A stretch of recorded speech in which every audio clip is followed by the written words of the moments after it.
بلند آواز سے ذرا نعرہ تکبیر، نعرہ تکبیر، نعرہ رسالت،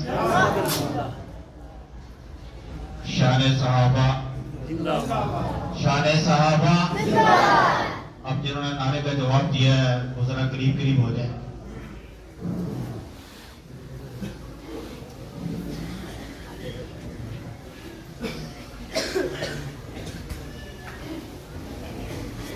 جیسے آپ کے علم میں ہے، آج کے ہمارے مہمان خصوصی، ہمارے مشفق و مربی،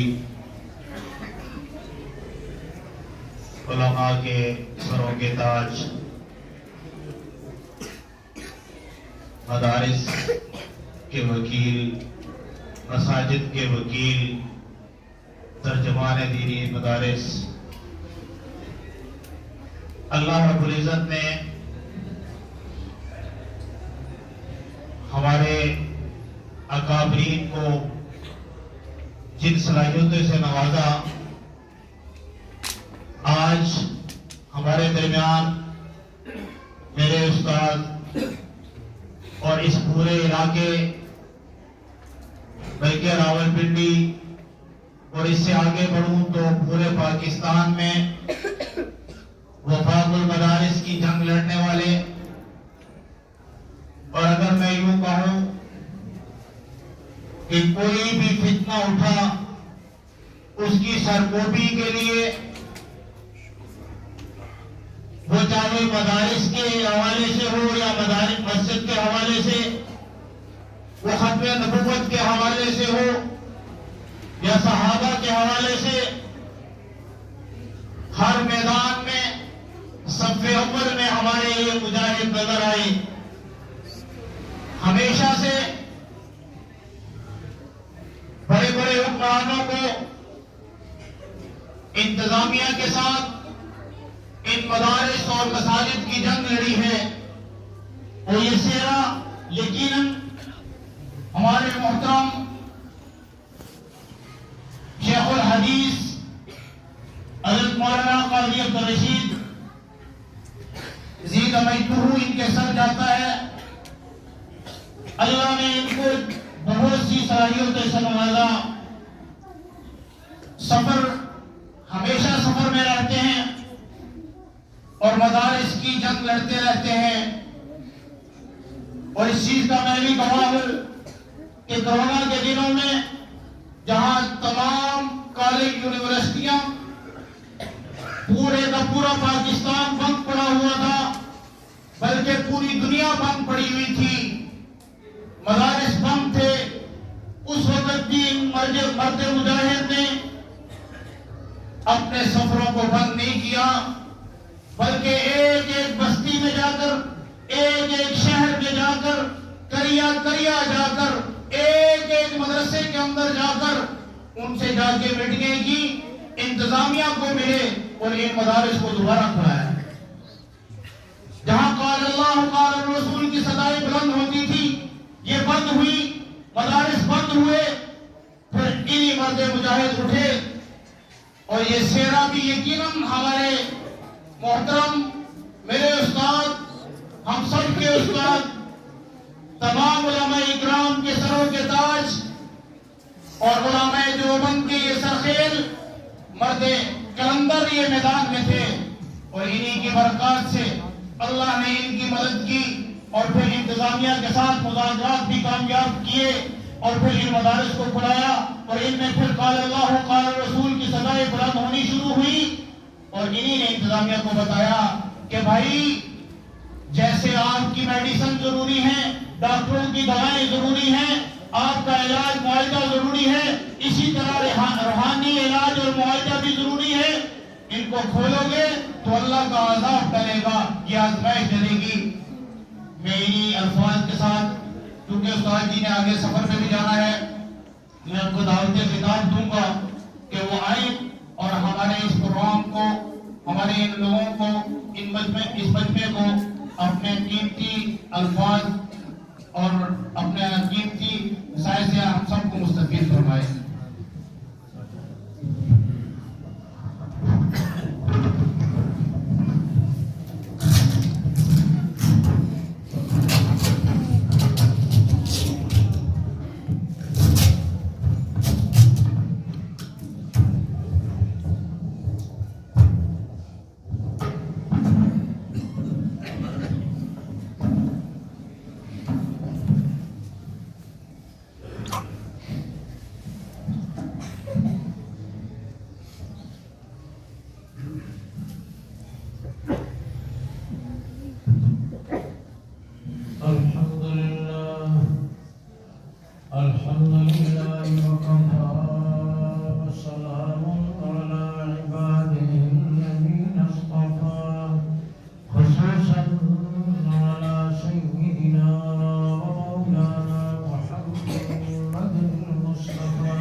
والصفا أما بعد فأعوذ بالله من الشيطان الرجيم بسم الله الرحمن الرحيم قل بفضل الله وبرحمته فبذلك فليفرحوا هو خير مما يجمعون وقال تعالى بل هو آيات بينات في صدور الذين أوتوا العلم آمنت بالله وصدق الله العظيم وقال النبي صلى الله عليه وسلم إن الله يرفع بهذا الكتاب أقواما ويذر به آخرين أو كما قال عليه الصلاة والسلام اللهم صل على محمد وعلى آل محمد كما صليت على إبراهيم وعلى آل إبراهيم إنك حميد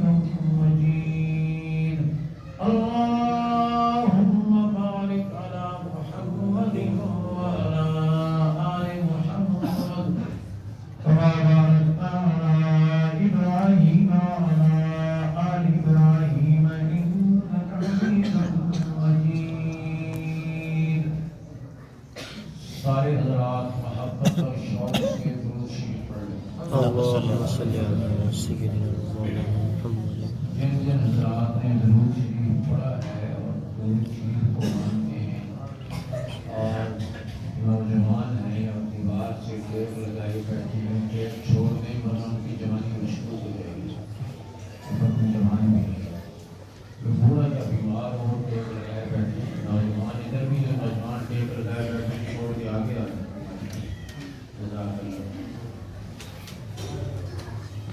میں آپ سب سے زیادہ شاید عمر کا ہوگا اور میرے دل کے 3 بال بند میں چست بیٹھا ہوں آپ کو ٹیپ لگانے پر جتنا ادب سے سنیں گے انشاءاللہ اتنا پیدا ہوگا قابل شان کرام تکریم علماء کرام میرے واجب الاحترام بزرگوں بھائیوں عزیزوں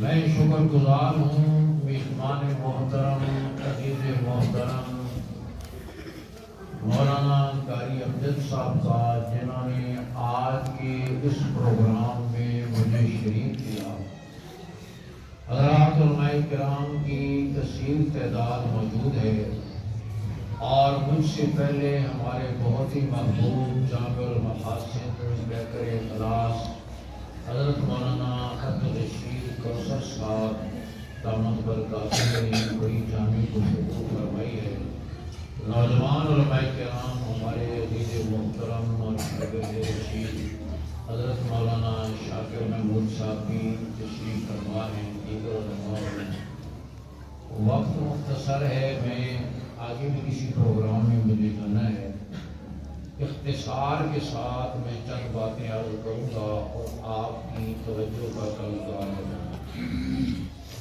جہاں آپ تشریف فرما ہیں یہ ایک مدرسہ ہے مسجد ہے اور آج الحمدللہ اس مدرسے سے آپ کے 10 سے زائد بچوں اور بچیوں نے ناظرہ قرآن مجید مکمل کیا ہے کہو الحمدللہ یہ برکت ہے اس مدرسے کی کہ آج پاکستان میں ان مدارس سے الحمدللہ 1 سال میں قرآن مجید کے 1 لاکھ حافظ تیار ہوتے ہیں کہو الحمدللہ اور ان کی آواز سے کہو الحمدللہ کسی چپ کر کے بیٹھے بڑوں کو بولتے یہ نہیں بولتے آپ تو بولتے رہتے سارا میں عرض کر رہا ہوں کہ یہ جو سال گزرا ہے قوم کو ان مدارس نے 1 سال میں 1 لاکھ حافظ دیے آپ بڑے بولو نا الحمدللہ شرم آتی ہے الحمدللہ کہتے ہیں سارا بولتے رہتے ہو پتہ نہیں سبزی کی آواز کپڑے کی آواز تو اللہ کا نام بولو کہو الحمدللہ اور میں عرض کر رہا ہوں کہ جو کام آپ نے علماء کے سپرد کیا، میں رات بھی عرض کر رہا تھا ایک پروگرام میں، آپ نے ہمارے ذمہ کچی گلیاں پکی کرنا، پل بنانا، سڑکیں بنانا، مہنگائی کنٹرول کرنا، بجلی کی لوڈ شیڈنگ دور کرنا، آپ نے ہمارے ذمہ وہ کام نہیں کیا۔ آپ نے ہمارے ذمہ عالم بنانا، حافظ بنانا، قرآن پڑھانا، قرآن سنانا، نماز پڑھانا، نکاح کا خطبہ دینا، جنازہ پڑھانا، تعلیم قرآن سنانا، حلال حرام کی تمیز بتانا، آپ نے یہ کام ہمارے سپرد کیا۔ سچ بتاؤ کہ علماء قوم کی یہ ضرورت پوری کر رہے ہیں یا نہیں؟ الحمدللہ۔ ہمارے کام میں کوئی لوڈ شیڈنگ، کہ ہم نے اعلان کیا اور چونکہ کرونا رہا، اس سال رمضان میں قرآن سنانے کے لیے حافظ نہیں ملیں گے، لوڈ شیڈنگ ہو گئی ہے۔ الحمدللہ ہمارے کام میں کوئی لوڈ شیڈنگ بولو نہیں، بلکہ جہاں ایک کی ضرورت ہوتی ہے 50 موجود ہیں۔ روزانہ پتہ نہیں کتنے حافظ ہمیں ملتے ہیں، استاد جی کی جگہ ہو سنانے کی تو ہمارے پاس جگہ نہیں ہے۔ پہلے 40 سال پہلے رمضان کی آمد پر مسجدوں والے چراغ لے کر ڈھونڈتے تھے، کوئی قرآن سنانے والا ملتا نہیں تھا۔ آج قرآن سنانے والے چراغ لے کر تلاش کرنے مسجد نہیں ہوتی، جہاں پتہ کرے کہتے ہیں پہلے 50 موجود ہیں، قرآن دانی کریں گے، جس کا نام میں ملے گا وہ سنائے گا، کوئی چھت پر، کوئی بیٹھک میں، کوئی مارکیٹ میں، کوئی کہاں کوئی کہاں۔ الحمدللہ ان علماء نے روکھی سوکھی کھا کر، چپراسی سے کم تنخواہ پہ گزارا کر کے، مسجد کے کسی تنگ دے اور چوک میں گزارا کر کے بھی الحمدللہ قوم کا رشتہ کلمے سے ٹوٹنے بولو کبھی انہوں نے ہڑتال۔ میں نے ملتان کے پروگرام میں کہا تمہاری تنخواہیں نہ پڑے، تم پہیے جام ہڑتال کرتے ہو، تم بازوؤں پر کالی پٹیاں باندھتے ہو، تم دھرنا دیتے ہو اور تم قلم چھوڑ ہڑتال کرتے ہو۔ کبھی ہم نے بھی مسلح چھوڑ ہڑتال کی ہے؟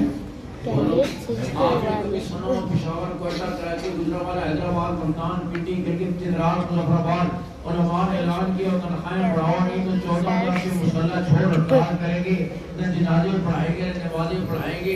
ارے ینگ ڈاکٹر آئے دن ہڑتال کرتے ہیں، ٹیچر ہڑتال کرتے ہیں، ٹیلی فون والے ہڑتال کرتے ہیں، تاجر یونین ہڑتال کرتی ہیں، آئل ٹینکر والے ہڑتال کرتے ہیں۔ کبھی ہماری ہڑتال بھی سنی بولو آپ نے بڑا مسئلہ بن جی بڑی ہڑتال کی، نہ نمازاں پڑھانے، نہ جنازہ پڑھانے، آج تک نہیں سنا، انشاءاللہ قیامت تک۔ اور اس کی یہ برکت ہے کہ الحمدللہ آج پاکستان میں ادھر دیکھو بھائی، آج بھگرت کھڑک ہوتی ہے، آپ پڑھتے آج سعودی عرب میں ایک سال میں قرآن کے 5000 حافظ تیار ہوتے ہیں، اور آپ کے وطن عزیز پاکستان میں ایک سال میں 1 لاکھ حافظ تیار ہوتے ہیں۔ میں آپ کروں یہاں بھی ایک مدرسہ ہے، اور یہ کوئی مدرسہ آج کی چیز نہیں، یہ مدرسہ اتنا ہی پرانا ہے جتنا اسلام پرانا ہے۔ غار ہرا کی خلوت میں جب سب سے پہلی نازل ہوئی اقرا بسم ربک الذی خلق، تو وہی مدرسہ بھی قائم ہو گیا۔ پھر یہ مدرسہ دار ارقم میں مکہ مکرمہ میں پہاڑ کی چوٹی پر دار ارقم میں منتقل ہوا۔ دار ارقم سے یہ مدرسہ مدینہ منورہ میں صفا کے چبوترے پر منتقل ہوا، جہاں میرے آقا پڑھانے والے ابو بکر عمر جیسے پڑھنے والے، عثمان علی جیسے پڑھنے والے، طلحہ زبیر جیسے پڑھنے والے، ابی بن کعب جیسے پڑھنے والے، خالد بن ولید جیسے پڑھنے والے، ابی بن کعب جیسے پڑھنے والے، رضی اللہ تعالی اجمعین۔ اس کائنات میں حضور جیسا استاد کوئی نہیں آیا، صحابہ جیسا شاگرد کوئی نہیں آیا۔ آپ نے مدینہ منورہ پہنچنے کے بعد پہلے سال مسجد کی اور دوسرے سال اسی مسجد کے کونے میں مدرسے کی بنیاد رکھ کر امت کو یہ بات سمجھا دی کہ مسجد اور مدرسہ مسلمان کی زندگی میں محور اور مرکز کی حیثیت رکھتا ہے، اور مسجد سے مسلمان کا تعلق، مدرسے سے مسلمان کا تعلق ایسا ہوتا ہے جیسے مچھلی کا تعلق پانی کے ساتھ ہوتا ہے۔ مچھلی روزانہ پانی میں کتنے گھنٹے رہتی ہے؟ 8 گھنٹے یا 10 گھنٹے؟ 24 گھنٹے۔ مچھلی کی زندگی وابستہ ہے پانی کے ساتھ، اس کو پانی سے الگ کر دیں تڑپ کے ختم ہو جائے گی، اس کی زندگی کا پانی کے بغیر کوئی تصور نہیں۔ اسی طریقے سے مسلمان کی روحانی زندگی کا مسجد مدرسے کے بغیر کوئی تصور نہیں، بلکہ مچھلی کا پانی سے ایسا تعلق ہوتا ہے، مچھلی کٹ کر جل کر تل کر بھن کر پیٹ میں بھی پہنچ جائے نا تو بھی پانی مانگتی ہے، کہتے ہیں آج مچھلی کھائیے بڑی پیاس لگ رہی ہے، کٹ جانے کے بعد بھی اس کا تعلق پانی سے ختم نہیں ہوتا۔ فرمایا مسلمان بوڑھا ہو یا جوان، تندرست ہو یا بیمار، امیر ہو یا غریب، جوان ہو یا بوڑھا، شہری ہو یا دیہاتی، کسی حال میں بھی اس کا تعلق مسجد سے کمزور نہیں پڑتا۔ دعا کرو اللہ ہمیں مسجد سے مضبوط تعلق نصیب فرمائے۔ رمضان کے پورے مہینے میں اللہ ہمیں مسجد سے مضبوط تعلق نصیب فرمائے، اور جو نیکی رمضان میں شروع کر دو گے اللہ سارا سال کرنے کی توفیق دے گی۔ تعلق مضبوط رہا تو سارا سال مضبوط رہے گا، رمضان میں جو نیکی کرو گے اللہ سارا سال توفیق دیں گے۔ تو میں عرض کر رہا ہوں کہ آج قرۂ اعظم پر جتنے مدرسے ہیں مشرق یا مغرب میں، عرب یا عجم میں، یورپ یا ایشیا میں، افریقہ میں یا آسٹریلیا میں، صفہ کی اسی مدرسے کی شاخیں ہیں جو میرے آقا نے وہاں قائم فرمایا، اور آج دنیا کا کفر ایڑی چوٹی کا زور لگا کر مسلمان کا تعلق مسجد سے، مدرسے سے، داڑھی سے، پگڑی سے، برقعے سے، پردے سے توڑنا چاہتا ہے۔ آپ نیت کرو ہم یہ تعلق اور مضبوط کریں گے انشاءاللہ، کریں گے انشاءاللہ۔ اور یہ مدرسے کارخانے ہیں، دین اسلام کا قلعہ ہے مدرسہ، مدرسہ بوجھ نہیں بلکہ کیا فرمایا عصر حاضر کے مفکر اسلام حضرت مولانا ابوالحسن ندوی رحمہ اللہ کا وہ جملہ آپ زر سے لکھنے کے قابل، انہوں نے فرمایا مسلمانوں کی بقا اسلام کی وجہ سے ہے اور اسلام کی بقا دینی مدارس کی وجہ سے۔ آپ کہو میرے ساتھ، مسلمانوں کی بقا اسلام کی وجہ سے، کہو مسلمانوں کی بقا اسلام کی وجہ سے، اور اسلام کی بقا دینی مدارس کی وجہ سے۔ پھر کہیں مسلمانوں کی بقا اسلام کی وجہ سے اور اسلام کی بقا دینی مدارس کی۔ دینی مدارس رہیں گے تو اسلام رہے گا، اسلام رہے گا تو مسلمان رہیں گے، ہے یا نہیں؟ یہی مضمون حدیث مبارکہ میں بھی آتا ہے۔ امام الانبیاء صلی اللہ علیہ وسلم نے فرمایا لا تقوم الساعة حتى يقال اللہ اللہ، جب تک یہ زمین پر ایک آدمی بھی اللہ اللہ کرنے والا ہوگا ساری کائنات چلتی رہے گی، سورج چمکے گا، چاند چمکے گا، سورج طلوع ہوگا، غروب ہوگا، ستارے چمکیں گے، موسم بدلیں گے، ہوائیں چلیں گی، پھل پکیں گے، پھول کھلیں گے، ساری کائنات کا نظام چلتا رہے گا جب تک زمین پر ایک آدمی بھی اللہ اللہ کرنے والا ہوگا۔ اور جس دن وہ بھی نہیں رہے گا اللہ فرمائیں گے جن کی وجہ سے یہ کائنات بنائی گئی تھی وہی نہیں رہے، اب اس کو ختم کر دو۔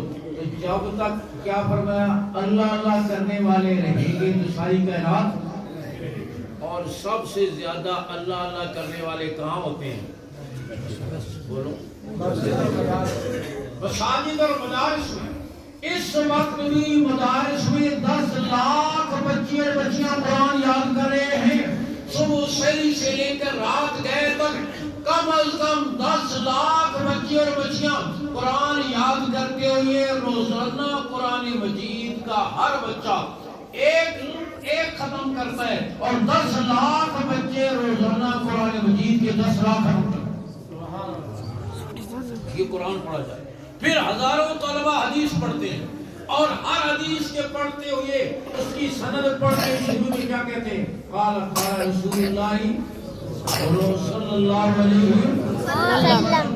ہزاروں طلبہ حدیث پڑھتے ہوئے روزانہ آقا پر کروڑوں مرتبہ نہیں اربوں مرتبہ درود پڑھتے ہیں۔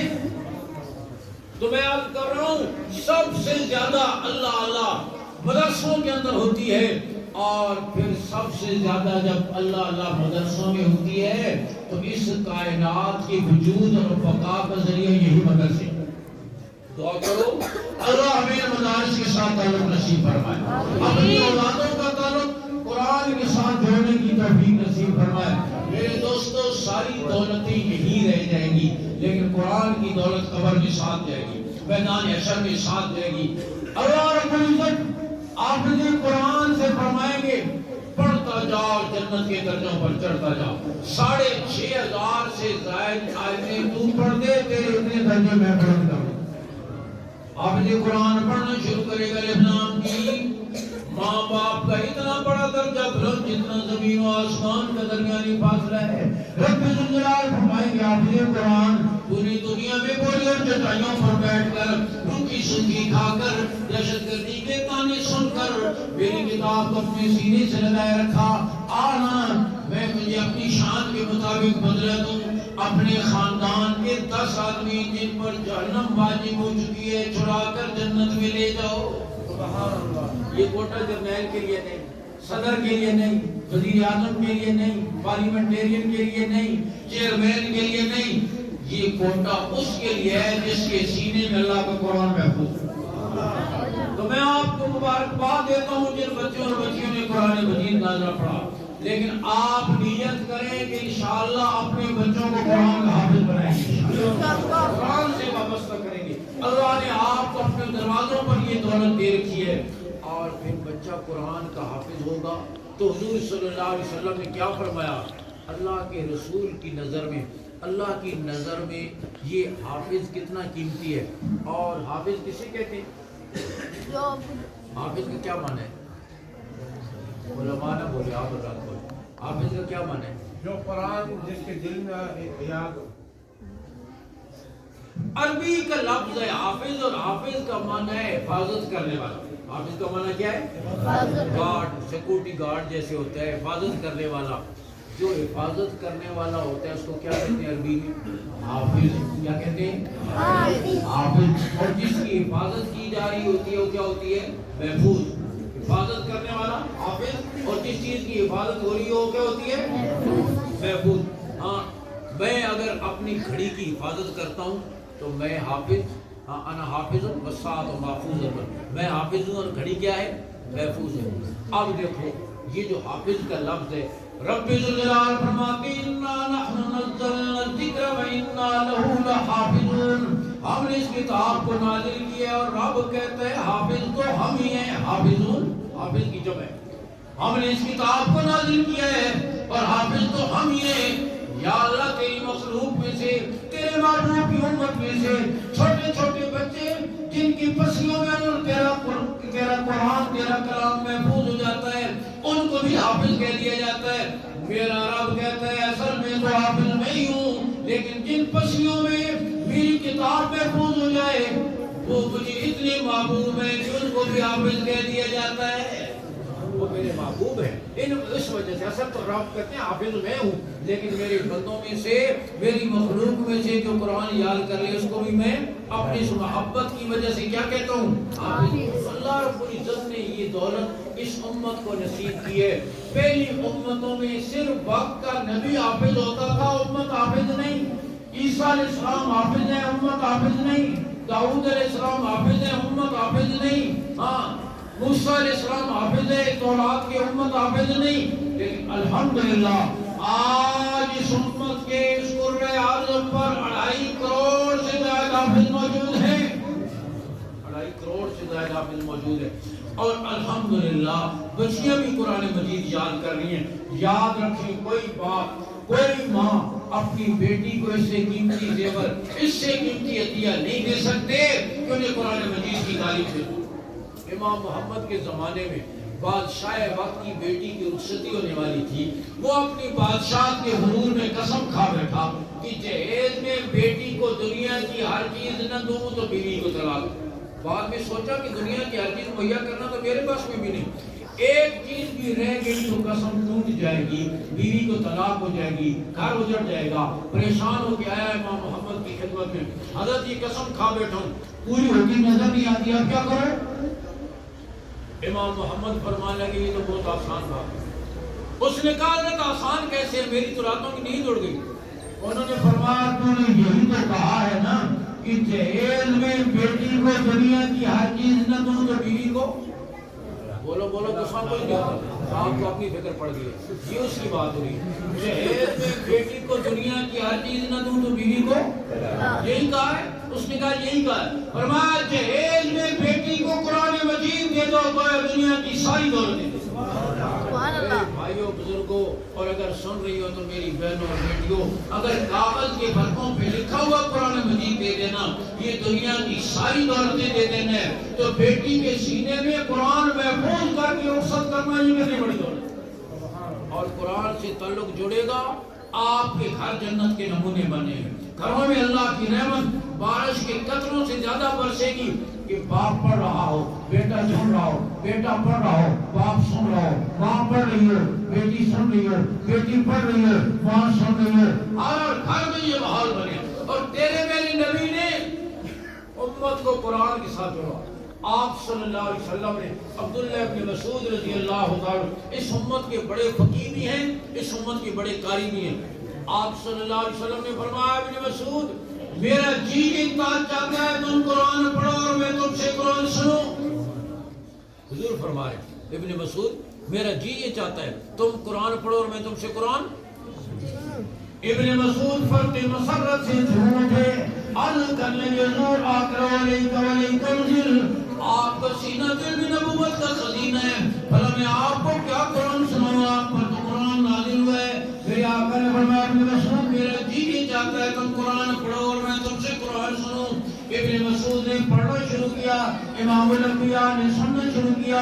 وہ کیسی محفل قرات ہوگی جس میں ابن مسعود پڑھنے والے، امام الانبیاء سننے والے ہوں گے۔ دعا کرو اللہ کرے ہمارے ہر گھر میں یہ ماحول بن جائے، باپ پڑھ رہا ہو، بیٹا سن رہا ہو، بیٹا پڑھ رہا ہو، باپ سن رہا ہو، ماں پڑھ رہی ہو، بیٹی سن رہی ہو، بیٹی پڑھ رہی ہو۔ ابن مسعود فرماتے ہیں میں نے پڑھنا شروع کیا، پڑھتے پڑھتے سائے پر پہنچا، فَكَيْفَ إِذَا جِئْنَا مِنْ كُلِّ أُمَّةٍ بِشَهِيدٍ وَجِئْنَا بِكَ عَلَىٰ هَٰؤُلَاءِ شَهِيدًا۔ میرے محبوب کو کیا کیفیت ہوگی جب ہر امت کے نبی کو ہم اس امت پر گواہ بنا کے پیش کریں گے، اور آپ کو آپ کی امت پر اور پچھلی ساری امتوں پر گواہ بنا کے پیش کریں گے۔ میرے آقا نے سنا، آپ نے فرمایا حسبک الآن، ابن مسعود بس کر دیجئے اور سننے کی سکت نہیں۔ ابن مسعود فرماتے میں نے تلاوت کو موقوف کیا، نظر اٹھا کے دیکھا، میرے آقا کی دونوں آنکھیں برسات کی چھڑی کی طرح برس رہی تھی۔ میرے آقا یہ سن کر ہوتی ہے کل قیامت کے دن امت کے اعمال پر گواہی دینا پڑے گی، پتہ نہیں میری امت میرے بعد کیسی کرتوت کرے گی، کیسی نافرمانی کرے گی، اور کل مجھے کیسی گواہی دینا پڑے گی۔ آپ نے ایک ماحول کہا، حضرت سعید بن حضیر، بخاری کی روایت ہے، وہ سعید بن حضیر فرماتے ہیں میں نے رات نوافل میں تہجد میں قرآن پڑھنا شروع کیا، ادھر سے میں نے قرآن پڑھنا شروع کیا، ادھر سے میری سواری کا گھوڑا وہ بھجکنا شروع ہو گیا، میں قرآن موقوف کرتا، گھوڑا ٹھہر جاتا، پڑھنا شروع کرتا، پھر گھوڑا بھجکنا شروع ہو جاتا۔ قریب بچہ سویا ہوا تھا، میں نے کہا ایسے نہ ہو گھوڑا کہیں بھجک کر بچے کو نقصان پہنچائے۔ میں نے نماز مکمل کی اور دیکھا کہ آسمان تک نور کی ایک لائن لگی ہوئی ہے۔ میں نے صبح سارا قصہ حضور صلی اللہ علیہ وسلم کو سنایا۔ آپ صلی اللہ علیہ وسلم نے فرمایا حسین جو نور تم نے دیکھا یہ آسمان سے فرشتے اترے تھے، یہ تیرا قرآن سن رہے تھے۔ اگر تو تلاوت کو موقوف نہ کرتا تو وہ سارے مدینہ والے فرشتوں کو دیکھ لیتے۔ قرآن پڑھا جاتا ہے، پورے گھر پر اللہ کی رحمت نازل ہوتی ہے، رحمت ڈھانپ لیتی ہے اس گھروں کو، ان گھروں کو دل منور ہوتے ہیں، گھر جنت کا نمونہ بنتے ہیں۔ تو نیت کرو کہ انشاءاللہ اپنے گھروں میں قرآن پڑھیں گے انشاءاللہ۔ قرآن ہمارے گھر میں روز ناشتہ روز پکے، کھانا روز پکے، ہاں، اور ٹی وی روز کھلے، سوشل میڈیا پر روز بیٹھیں اور اللہ کا قرآن ریشمی غلاف میں لپیٹ کر بند کر دیں۔ یہ مسلمان کے گھر کی شان نہیں ہے، مسلمان کے گھر میں قرآن روز کھلتا ہے۔ اور نیت کرو انشاءاللہ ہمارے گھروں میں قرآن کی تلاوت روز ہوگی۔ میں آخری بات عرض کروں، میں کہا کرتا ہوں مسلمان کی تو بڑی شان ہے، کافر اس قرآن کو سنتا ہے اس کا دل پسیج جاتا ہے، زنگ اتر جاتا ہے، کفر کافور ہو جاتا ہے، اندھیرے چھٹ جاتے ہیں۔ امیر شریعت سید اللہ شاہ بخاری فرماتے ہیں 1930 میں ہندوستان کی ڈمڈم جیل میں تھا، جیل والوں نے رات کو سزا کے طور پر مجھے چکی پہ بٹھا دیا، ادھر دیکھو دانے پیسنے کے لیے دے دیے۔ شاہ جی فرماتے ہیں ادھر سے میں نے چکی پیسنا شروع کر دی، ادھر سے میں نے سورہ یوسف کی تلاوت کرنا شروع کر دی۔ اور جن لوگوں نے امیر شریعت کو دیکھا ہے سنا ہے وہ جانتے ہیں امیر شریعت قرآن پڑھتے